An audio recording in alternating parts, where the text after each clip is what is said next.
Olá, meus amigos do Brasil, tudo bem por aí? Estamos chegando, hein? Hoje, sexta-feira, é o Dia Internacional da Alegria. Nosso Visão Geral sempre trazendo aqui personalidades importantes dos mais diferentes segmentos da sociedade brasileira. E hoje eu vou conversar com João Cury Neto, presidente da Fundação para o Desenvolvimento da Educação do Estado de São Paulo. Como foi difícil trazer o senhor aqui, hein, seu João? Tudo bem? Tudo bem, Alberto. Prazer enorme estar aqui com você, para conversar um pouquinho com o seu público, com essa audiência enorme que você tem. Muito prazer, viu? Grande, João. Bom, gente, João Cury é uma pessoa que eu tenho assim, um carinho muito grande. Você tá bem casado, né? Tô bem casado. Ah, se fala que tá mal casado com a minha sobrinha, hein? Grande, João. Olha, o João é advogado, formado pela Universidade Católica de Campinas, aqui a PUC, a Pontifícia Universidade Católica, especializado em Direito Tributário pela Universidade de Bolonha, na Itália. Em 2008, com 34 anos, o João foi eleito prefeito de Botucatu com 53,58% dos votos. Em 2012, aumentou o percentual, ele se reelegeu com 57,67%. Eu costumo falar que se eleger não é fácil, mas é muito mais difícil você se reeleger, porque aí você já é avaliado, tá certo?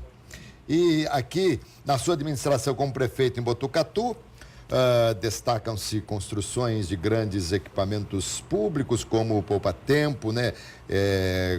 Bom Prato Saúde, Hospital Regional, Clínica para Tratamento de Dependentes de Álcool e Drogas, as parcerias com a iniciativa privada, construção do primeiro shopping da cidade.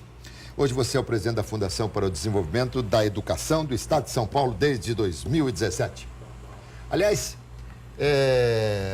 como é que o Alckmin te chamou? Você sempre teve uma afinidade com o governador. E você, quando estava terminando a sua gestão, já sabia que ia para São Paulo? Como é que foi? Exatamente, Alberto. Eu recebi o convite logo depois das eleições municipais do ano passado. Um convite feito pelo governador Geraldo Alckmin, pelo secretário de Estado da Educação, o professor José Renato Nalini, que me fizeram esse convite para assumir a Fundação para o Desenvolvimento da Educação, a FDE. FDE. Uma fundação histórica, importante, o braço executivo operacional da Secretaria da Educação. É uma fundação que tem 30 anos, comemorou 30 anos esse ano e é responsável por construir escola, reformar a escola, dotar as escolas de materiais, suprimentos, mobiliário, equipamentos. E nós temos escolas em todo o estado de São Paulo, são 5.400 escolas. Aqui eu acabei de passar em frente à escola Carlos Gomes, é uma escola que nós estamos reformando nesse momento aqui em Campinas. Então nós temos escolas em assentamento de terra, em comunidade indígena, comunidade quilombola, na periferia de São Paulo e no centro de Campinas, como eu acabei de citar. Um grande desafio, a rede estadual de educação é enorme, é uma das maiores empresas do mundo, 400 mil funcionários. Que coisa! 4 milhões de alunos, para você ter uma ideia. Então é maior que o Uruguai. Então os desafios são enormes do tamanho dessa rede. Bom, nós vamos falar muito da fundação aqui, mas deixa primeiro a gente entender, porque, João, você é bem jovem, começou bem jovem na política, mas parece que a política está meio que no DNA da família, né? Seu pai foi prefeito e tal, você herdou essa veia política? É verdade, desde que eu me conheço por gente, meu pai foi candidato a primeira vez em 1978 a deputado estadual. Eu sou de 1973, nascido em 73. Então, já pequeno, né, convivi. Meu pai tinha uma relação muito próxima com o Fernando Henrique Cardoso, com o Mário Covas. E desde pequeno, a gente sempre viveu esse mundo da política. A política vai impregnando, ainda que inconscientemente, você vai absorvendo isso. Depois, meu pai foi prefeito de Botucatu, logo em seguida, em 1982. Ao lado do governador, do grande governador Franco Montoro. Depois foi reeleito, seu sucessor, foi prefeito. Depois ele voltou em 92, de 92 a 96, já dessa vez ao lado do governador Mário Covas. Depois foi trabalhar no governo do estado, ele foi presidente da Dersa na época que começou o Rodoanel, essa grande obra viária do governo do estado de São Paulo. Sim. E aí ele faleceu em 2004 e logo depois eu acabei, a convite do governador, entrando na política. E o teu irmão também está na política, é deputado, né? Exatamente, eu tenho um irmão mais novo, Fernando Cury, que em 2014 saiu candidato pela primeira vez a deputado estadual, teve o sucesso de se eleger e teve uma votação importante para Botucatu, para toda a região, e hoje é deputado da nossa região lá, mas também com trabalho em todo o estado de São Paulo, teve uma votação bastante expressiva, cerca de 86 mil votos, e vem desempenhando também um bom trabalho na Assembleia Legislativa. Ô, João, como é que é a experiência de ser prefeito? Você sabe que eu ontem estava conversando com o prefeito aqui da região, e não para, ele está me atendendo, mas a todo momento olha, prefeito, precisa falar com fulano, não, prefeito, bom momento, já vou atender. É uma loucura, né? Você me disse algo alguma vez, e eu me recordo, até eu falo isso para os prefeitos com quem eu converso, que ser prefeito é administrar pedidos, né? Muita gente pede. E é uma situação meio complicada, não é? É muito difícil, porque as pessoas não moram no estado nem na União, as pessoas moram no município. Na cidade, isso já dizia o governador Montoro. E nos municípios, são nos municípios que as coisas acontecem, que a pessoa tem as suas demandas, a população tem o seu dia a dia ali, a sua dinâmica diária, onde precisa de medicamento, tem um buraco na rua, a iluminação pública, o mato no terreno, né, a vaga em creche, educação, saúde, segurança pública. Então as pessoas se dirigem ao prefeito. Né? As pessoas muitas vezes não têm noção, a exata noção do que é de responsabilidade do município, de responsabilidade do Estado. Então, na cabeça da população, o responsável para a solução dos seus problemas, e não está errado, né, é o gestor local. E o gestor local é o prefeito, o vereador. E você tem um grande dilema. Quando a gente conversava sobre a questão dos pedidos, é o grande dilema de quem administra coisa pública. As demandas, Alberto, são infinitas e os recursos são finitos. Né? Então, esse é o grande dilema do homem público e, portanto, você tem que fazer escolha, eleger prioridade, fazer escolhas, né? E administrar as pressões decorrentes das escolhas que você faz e das escolhas que você deixa de fazer. Ô, João, quando você se candidatou à reeleição, a gente já, pelo menos, imaginava que você iria conseguir pelo trabalho desenvolvido e por aquilo que a gente conseguia auscultar da população e tal. Agora, mas na primeira eleição você foi bem lá embaixo, num voo rasteiro até decolar. Isso nos últimos momentos da eleição você atropelou e passou todos. É verdade. Em 2008, quando eu saí candidato a prefeito, eu fui escolhido, convidado por um grupo de pessoas lá em Botucatu para que eu pudesse representar uma aspiração que existia dentro de uma parcela da sociedade botucatuense através de um novo momento que a cidade ia enfrentar. O meu antecessor tinha terminado seu mandato de 8 anos, 2 mandatos bem-sucedidos, né? E a gente tinha uma expectativa de fazer uma mudança em algumas coisas em Botucatu e fui escolhido para representar esse desejo. Mas até então você nunca tinha concorrido a cargo público nenhum. Nunca. E também sempre gostei muito de política, mas nunca fiz a minha vida pautada num projeto político. Ao contrário, né? Eu gosto muito de política, acredito na ação política como uma ferramenta de transformação da sociedade, mas em nenhum momento tive o sonho, aquele sonho de querer ser prefeito. Mas quando fui escolhido, até pelo partido, a convite também do governador, e acabei representando esse grupo de pessoas. Comecei lá, nós éramos em 4 candidatos, eu era o último, 4º colocado, com 3% de intenção de votos.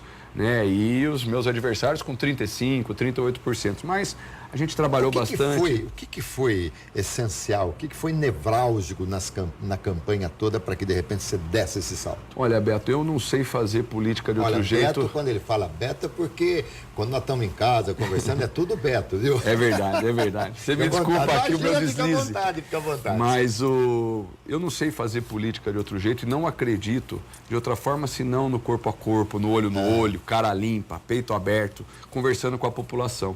E eu acho que isso lá em Botucatu foi determinante e acho que é determinante até hoje, quando você vai para conversar, para dialogar. Nada resiste ao diálogo. Né? Então, quando você vai para um bairro, para uma periferia, senta, né, com as pessoas, conversa, como é que tá, qual é o problema, o que precisa ser feito, as pessoas vão construindo com você uma relação. E a gente tinha propostas claras, um bom diagnóstico, porque o candidato tem que ter um bom diagnóstico da cidade, né? O que avançou, o que não avançou, o que precisa ser feito. E para você fazer um bom diagnóstico é preciso dialogar com a comunidade, com a população, abrir canais, né, de comunicação com a população. E eu fazia isso pessoalmente.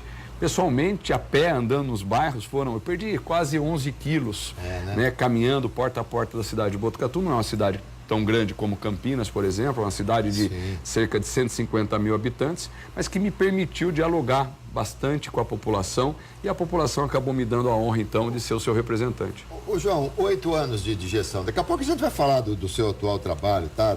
Lá na fundação. Mas ainda falando um pouquinho sobre Botucatu, sobre a sua gestão, foram 8 anos de gestão, dois mandatos. Cita alguma coisa das quais você se orgulha de ter feito. Puxa, Beto, eu tive experiências fantásticas lá em Botucatu. Eu me lembro, a gente teve grandes obras que geralmente essas obras acabam marcando uma administração. Não? Construímos 2 hospitais. Botucatu, depois de 40 anos sem construir um novo hospital, a cidade tinha 60 anos, tinha 60 mil habitantes quando construiu seu último hospital. Então ficou muito tempo. Foi lá no final dos anos 60, começo dos anos 70, e depois de 40 anos nós construímos 2 novos hospitais, um inclusive o primeiro do Brasil, 100% SUS para tratamento de dependentes químicos, de álcool e droga. É uma parceria com o governo do Estado de São Paulo. Operação até hoje do programa Recomeço. Inclusive o governador, quando divulga algumas ações, ele mostra esse hospital que nós construímos lá, 70 leitos, 100% SUS para tratamento de dependência de álcool e droga, que é um problema que nós temos atualmente. Outra coisa que a gente teve, que foi uma marca importante, foi o primeiro poupa-tempo ambiental do Brasil também. Foi uma marca do nosso governo, uma parceria também com o governo do estado, onde nós reunimos todos os serviços ambientais que são prestados à população, que geralmente nas cidades fica uma parte num órgão, num determinado endereço, outro, e a população fica pulando de galho em galho quando requer algum serviço. Nós colocamos todos os serviços num local só.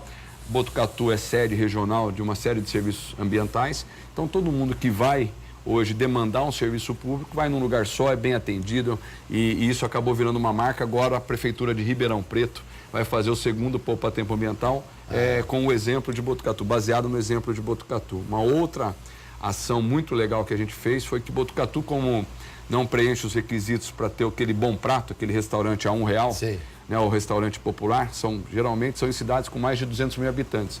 Mas nós montamos um projeto. Botucatu é um polo regional de saúde importante, atende o Hospital das Clínicas de Botucatu, da Unesp, da Faculdade de Medicina da Unesp, atende cerca de 70 cidades. Passam por lá diariamente 10, 15 mil pessoas que vêm de uma região pobre do estado, né, que o pessoal chama de Canal da Fome, né, uma das regiões mais pobres. E essas pessoas vêm de cidades pequenas. O prefeito muitas vezes cede uma ambulância, cede um ônibus, e as pessoas saem 4, 5 horas da manhã das suas cidades para aguardarem uma consulta, um exame, às vezes uma cirurgia lá no Hospital das Clínicas de Botucatu. E tem muita gente pobre e que chega e não tem o que comer. Restaurante dentro da universidade caro. E eu cansei de ver, Beto, com os meus olhos, pessoas que abriam um guardanapinho de papel sentando no chão, na grama, ao lado do hospital, e comendo uma maçã, às vezes um saquinho de salgadinho. E nós construímos um projeto extremamente vencedor. Eu falo que é uma obra cristã, que foi o primeiro Bom Prato Saúde do estado de São Paulo. Dentro do Hospital das Clínicas, nós construímos um restaurante popular, que esta população hoje, 1.500 refeições por dia, e esta população hoje come a R$1. E R$1 todo mundo tem no bolso, né? Então a pessoa chega lá com o seu acompanhante, muitas vezes o paciente vai com o acompanhante, sem dinheiro para se alimentar, mas já sabe que lá em Botucatu, dentro do hospital, né, as pessoas comem com uma moedinha de R$1. Café da manhã, 50 centavos, e uma alimentação balanceada, equilibrada, a R$1. Agora em dezembro, consegue isso, João? Com subsídio do poder público. Então a população paga R$1 e o poder público entra, o governo do estado entra com R$4,50, cerca de R$5, porque é óbvio que o prato de comida não fica R$1. Mas para a população custa R$1 e o governo põe outros R$4, R$5 para poder subsidiar o prato. Muito bem. Bom, o atual prefeito de Botucatu foi você que prestou apoio ao atual prefeito. Exatamente, o prefeito Mário Pardini, do PSDB, do nosso partido, que fez uma belíssima campanha e também se sagrou vitorioso e vem hoje fazendo também um belo mandato à frente da prefeitura. Muito bem. Tem saudades da prefeitura? Tenho saudades das pessoas, de um ambiente que nós construímos bastante familiar, de amigos, saudade do contato com a população. O governo do estado, ele é um pouco mais distante, né? O governo, por isso que a paixão do governo local, né? Da prefeitura, do dia a dia com a população, isso eu sinto saudade. porque quando você já está no governo do estado, você já fica mais na máquina da burocracia, ali na burocracia da máquina, né? Dúvida. Então, você não está no dia a dia com a população. Eu viajo bastante, procuro ouvir diretores de escolas, professores, mas é diferente. Nada como uma prefeitura para você sentir o pulsar das ruas e isso é gratificante. Embora a sua posição também seja como o poder executivo, né? Você, exatamente. Como presidente da fundação, você tem o poder, você tem a caneta para resolver muita coisa. Sim. Você decide, mas você não está na ponta vendo as mudanças acontecerem. Entendi. Na prefeitura você vê a mudança acontecer. Você manda fazer, vai acompanhar. Você acompanha, você vê, você lida com a população. Na fundação, até porque são nos 645 municípios que nós atuamos, 5.400 escolas, como eu te disse, você não enxerga tudo que você faz. Se faz muita coisa, mas você não consegue estar presente em todos os lugares. Com certeza. Bom, João Cury, vamos falar um pouquinho mais agora do trabalho atual que você está desenvolvendo na Fundação. Mas, antes, deixa eu te perguntar uma coisa aqui. Como é que está, afinal? O PSDB vai abortar, vai sair, vai deixar o governo? Como é que está? Eu acho que sim, eu acho que agora é um momento assim que o nosso governador Geraldo Alckmin assumir a presidência do partido. Sim, dia 9, né? Isso deve ser semana que vem em Brasília e eu acredito que ele já deve estar trabalhando essa saída do PSDB do governo. Na verdade, nós entramos no governo para apoiar as reformas, né? Nós somos favoráveis às reformas trabalhistas, a reforma previdenciária, que agora também está nesse impasse que surgiu agora, mas o PSDB não necessariamente precisava estar no governo para apoiar a reforma. E esse foi um dilema que nós enfrentamos ali, porque nós tínhamos importantes líderes que defendiam a permanência no governo, até para apoiar efetivamente, para que não houvesse dúvida, e nós também temos pessoas ali que entendem que não precisa de estar ocupando ministérios para a gente apoiar no Congresso Nacional as reformas. Mas acredito que deve estar chegando aí no fim, né, essa parceria, até porque essa agenda já está se esgotando, essa pauta de reformas. Tem mais a reforma da Previdência, provavelmente nós apoiaremos, mas não ocupando mais cargos nos ministérios do governo federal. E aí a gente começa um trabalho também para lançar o governador Geraldo Alckmin como candidato à presidência da República pelo nosso partido. Você acha que o PSDB deu uma balançada depois do episódio Aécio, essa coisa toda? Ah, sim, né? Foi muito desgastante, uma coisa que mexeu com todos nós, né? Uma coisa inesperada.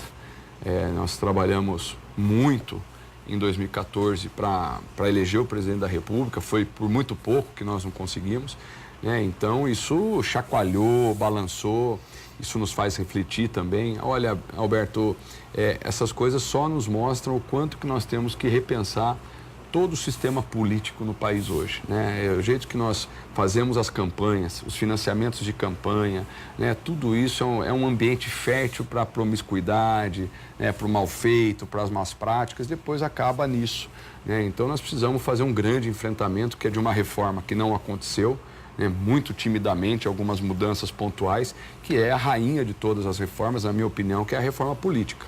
A reforma política precisa ser enfrentada. Né? Nós não podemos mais imaginar que essas campanhas eleitorais custam o que custam. Sem dúvida. Né? E por trás disso, depois a sociedade paga um preço muito alto. Muito bem, vamos lá para a Fundação. A Fundação, ela trabalha com a verba anual, o governo destina uma determinada verba e essa verba você distribui na medida da necessidade das escolas. Na verdade, a Fundação ela não tem um recurso próprio para investir nas escolas. Nós somos o braço executivo, operacional da Secretaria da Educação. Então, nós trabalhamos com a verba da Secretaria da Educação quando ela nos disponibiliza. Nós trabalhamos, Alberto, como um prestador de serviço, a Fundação.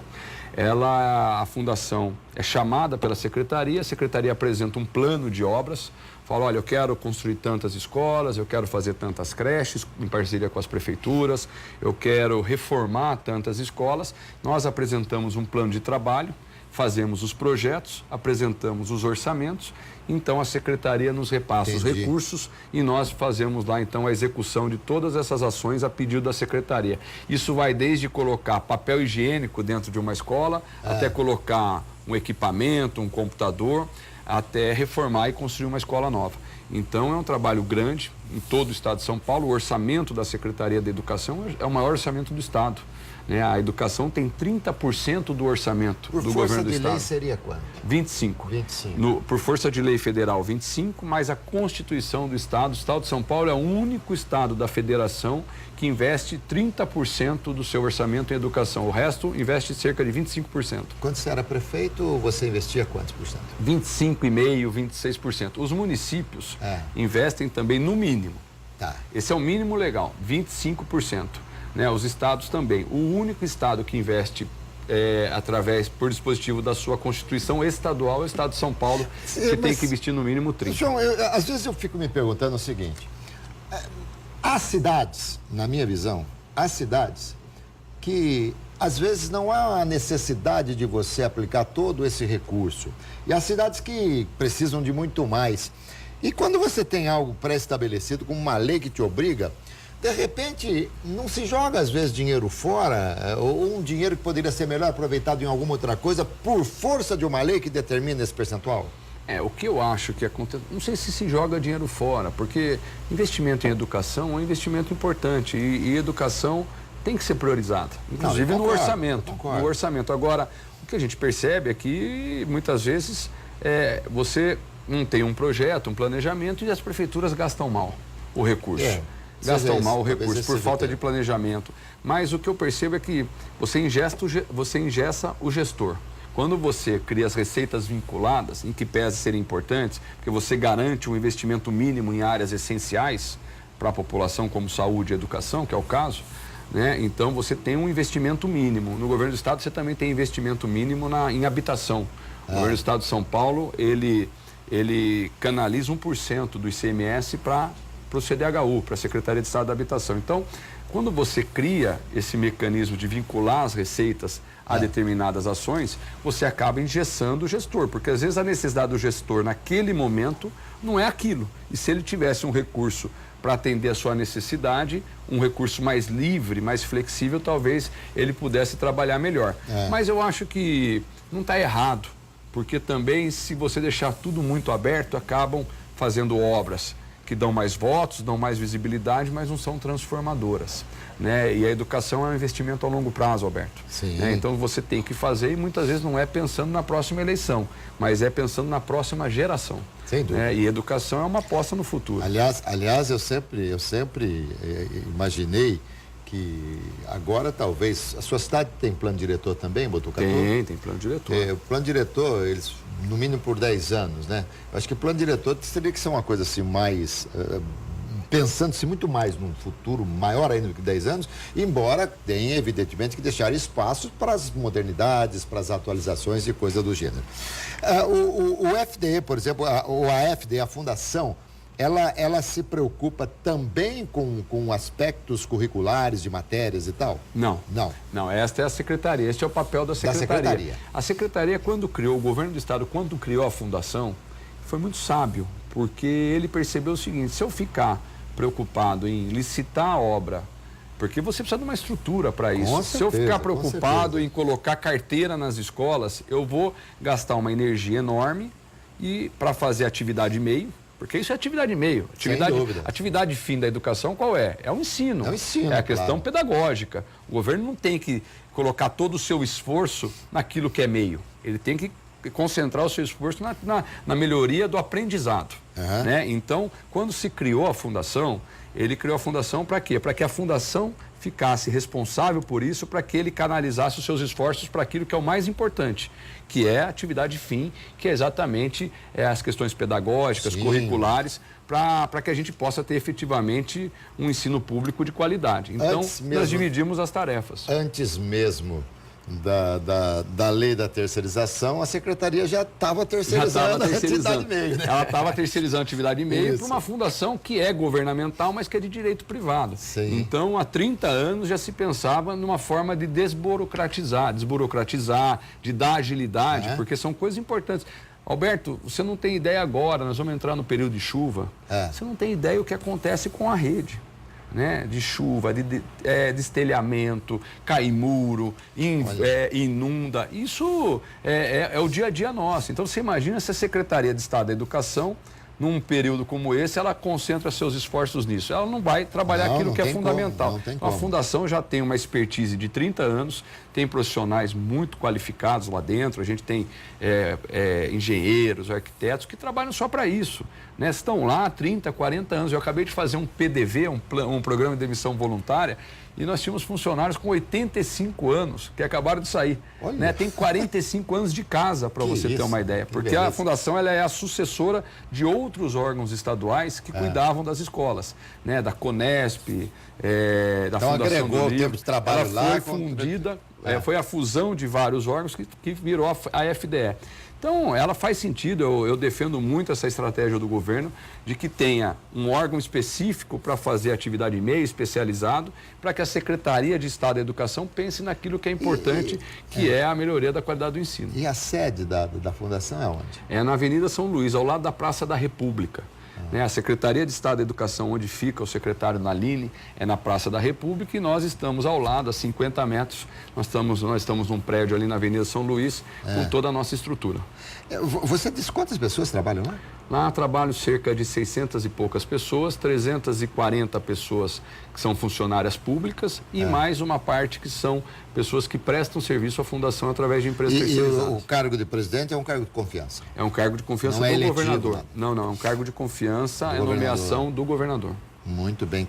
E normalmente, por exemplo, terminou o mandato do governador, se você continuar, de repente, se vier um outro governador e achar que você deve continuar, você continua. É assim que a coisa funciona. No meu caso, por exemplo, eu saindo do governador Geraldo Alckmin, eu nem espero, nem causarei o constrangimento do governador me pedir o cargo. Eu já vai entregar. Também entregar o meu cargo para que o próximo governador tenha a liberdade de escolher quem ele achar mais conveniente. Então, eu devo ficar na fundação e seria até março. Provavelmente ele sim. Vai se desincompatibilizar. Tem que sair por força de lei para ser candidato. E o João também vai disputar uma eleição ano que vem? Pode ser. Eu tenho recebido alguns convites, né? E um deles é um convite para ser pré-candidato a deputado federal, né? E se eventualmente eu me lançar nessa pré-candidatura, eu também tenho que descompatibilizar até o final de março por força de lei. Muito bem, João. João, eu imagino que a todo momento deva ter pedido para fazer alguma coisa na escola e tal, aquele negócio todo. Você já atendeu todas as escolas que vocês têm lá, não? Não, infelizmente a gente não conseguiu. Por problemas orçamentários, disponibilidade de recurso e também porque, dependendo da intervenção, demanda projeto, licitação. Então, você tem um prazo de maturação do momento que você decide fazer uma obra até ela acontecer efetivamente. Mas, para você ter uma ideia da capacidade de trabalho da Fundação, nós temos hoje cerca de 1.200 obras em execução. Ou seja, que nós terminamos este ano ou que estão em execução esse ano. Então, são 1.200 intervenções. Praticamente, Alberto, 3, 4 obras por dia. Nenhuma fundação educacional no Brasil tem uma capacidade de trabalho com este resultado, né? Como tem a FDE. Então, isso mostra, nós temos engenheiros no estado inteiro, né? Que administram por regiões, né? Esses engenheiros têm contato permanentemente com as diretorias regionais de ensino, com os diretores das escolas. Então, nós temos todo um fluxo, desde o pedido de uma diretora para chegar em nós e a gente atender rapidamente. E quanto a fraudes em termos de licitações e tal, de tentativa e tal, vocês detectaram já algumas vezes? Muitas vezes. Como a gente trabalha com um orçamento muito grande, como eu te disse, a Secretaria de Educação tem um orçamento enorme. Então, a FDE fica com uma parte desse orçamento. Então, ela também atrai todos os tipos de interesses. A gente faz muita licitação de material. Nós estamos licitando agora material escolar, kit de material escolar para 7 milhões de alunos, né, em parceria com os municípios. Nós licitamos mobiliário escolar. Então, tudo isso acaba atraindo empresas de fachada para participar da licitação. Então, você tem que ter uma equipe muito boa, uma boa inteligência para você identificar as empresas fraudulentas. E a escola que é flagrada nessa tentativa de delito, ela sofre sanções, punições? Exatamente, são penalizadas no rigor da lei. O problemas de merenda, a gente também tem, problemas de transporte escolar. Então, quer dizer, a gente tem hoje uma série de mecanismos para poder ter uma política de integridade, de uma boa prestação de serviço e de transparência com o recurso público. Não é fácil, né? Porque você tem que estar permanentemente de olho ali e criando mecanismos de controle, de fiscalização. Mas para o tamanho daquilo que a gente faz, né, para o tamanho da obra, até que a gente tem tido poucos problemas em comparação com o recurso que a gente trabalha. E João, como que é fiscalizado, por exemplo, uma obra, vocês estão em São Paulo, uma obra Araçatuba, uma obra bem distante de São Paulo, como é que é feita essa fiscalização? A gente faz a licitação de uma empresa que é responsável pela obra, né, e depois nós temos um fiscal, que é um funcionário da FDE, um engenheiro, e também nós temos uma empresa contratada por nós de engenharia que fiscaliza e gerencia a obra. Então a gente fica em cima da construtora, da empreiteira. Sempre tem ponto de conflito, porque se tenta mudar muitas vezes um piso fora da especificação do que foi licitado, às vezes tentando colocar um piso mais barato, de segunda categoria. Então essa é uma briga permanente. A gente tem um grande desafio que é mostrar que o que é público, Alberto, não pode ser de segunda mão.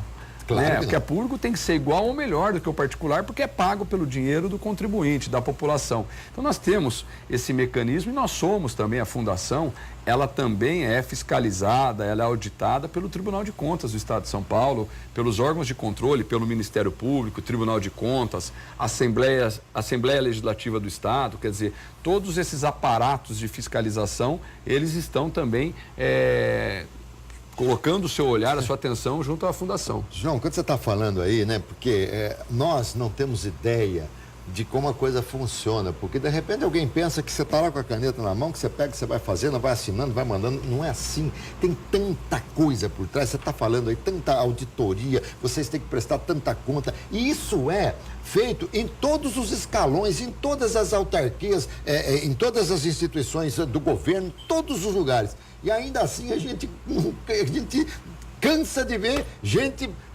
corrompendo, gente corrupta, gente indo para a cadeia, mesmo com todos esses dispositivos, digamos, de fiscalização. Complicado, né? A gente ainda está aprendendo muito, perto de outros países, principalmente de países mais desenvolvidos. O poder público já tem políticas mais claras de compliance, de integridade, de transparência. Esse ano nós fizemos, no começo do ano, eu lancei um portal de transparência da Fundação, né? Todos os contratos, o valor de cada contrato, o que aconteceu, o que não aconteceu, um acesso à população para que a população possa perguntar e ser respondida. Então você tem que ir criando canais. Isso não é um processo que você termina, né? É um processo permanente de políticas, de boas práticas, né? Na área da gestão pública. Então agora a gente está trabalhando para que a gente também tenha políticas de compliance e integridade dentro da fundação. Então, todo dia você tem coisas para fazer, para melhorar a gestão pública, para melhorar o trato da coisa pública. Nós tratamos com a coisa pública. E hoje nós estamos vivendo num momento, infelizmente, né, que parece-me que as pessoas não têm mais respeito pela coisa pública. Infelizmente, a gente vê tantos e tantos prédios do governo municipal, do governo estadual, prédios que são deteriorados, pichados, destruídos. Imagino que nas escolas as coisas também, infelizmente, sejam assim. Então, cada vez fica mais difícil, né? Se você soubesse o que a gente gasta de recurso, de dinheiro público, reformando o que acabou de ser reformado, olha aí. Reformando o que acabou de ser construído, é uma judiação, Alberto. Nossa, é uma judiação. imagino. Às vezes você coloca mobiliário novinho, carteira, cadeira nas escolas, equipamentos, né? E depois de 2, 3 meses a comunidade do entorno, ou às vezes até o próprio aluno depredou, vandalizou. Então, quer dizer, nós temos que trabalhar a educação em todos os sentidos. Não é só na transmissão do conhecimento de matérias curriculares, mas aquela educação que vem de casa. Verdade, né? Aquela que vem do berço, né, João? Querido, chegamos ao fim. Muito obrigado de coração pela tua presença aqui. Eu queria que você viesse aqui já fazia um bom tempo. Se você for candidato a deputado federal, pelo menos você me tira a dúvida em quem votar, tá bom? Tá bom, querido. Eu que agradeço. Prazer enorme estar aqui, falar com o seu público, com os seus telespectadores aqui e participar do Visão Geral, que é um programa que eu sei da amplitude da audiência e da credibilidade que você tem. Muito obrigado e um abraço a todos vocês. Falei aqui com João Cury Neto, presidente da Fundação para o Desenvolvimento da Educação do Estado de São Paulo. Tenho certeza que vocês gostaram, adorei a entrevista. E hoje, sexta-feira, é dia de, afrouxar o nó da gravata. Ufa, sexta-feira abençoada. Bom final de semana para todo mundo, gente. Saúde, paz e alegria. Tchau.